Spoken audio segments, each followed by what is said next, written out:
ராணுவ விமானத்தில் சென்ற மாலாவி துணை அதிபர் சவுலே சீலிமா விபத்தில் பலியானதாக அறிவிக்கப்பட்டுள்ளது. கிழக்கு ஆப்பிரிக்க நாடான மாலாவி நாட்டின் துணை அதிபர் 51 வயதான சவுலோ சீலிமா 9 பேருடன் ராணுவ விமானத்தில் தலைநகர் லீலோங்வேயில் இருந்து சுமார் 370 கிலோமீட்டர் தொலைவில் அமைந்துள்ள மசுசா சர்வதேச விமான நிலையத்திற்கு புறப்பட்டார். அவர் பயணித்த ராணுவம் லிலோங்வேயில் இருந்து 45 நிமிடங்களில் மசுசு விமானம் நிலையத்தில் அடைய வேண்டிய நிலையில் அது மாயமாகியது. இதை அடுத்து மாலாவி நாட்டு அதிபர் லாசரஸ் சாக்வேரா தேடுதல் பணியை துரிதமாக மேற்கொள்ளுமாறு அதிகாரிகளுக்கு உத்தரவிட்டார். ரேடாருக்கு வெளியில் சென்ற விமானத்துடனான தொடர்பை பெற அனைத்து வகையிலும் முயற்சி மேற்கொள்ளப்பட்டன.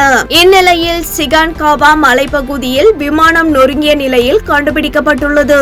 இதை அடுத்து மாலாவி துணை அதிபர் சவுலே சீலிமா உட்பட 10 பேரும் ராணுவ விமான விபத்தில் பலியாகிவிட்டதாக அறிவிக்கப்பட்டுள்ளது.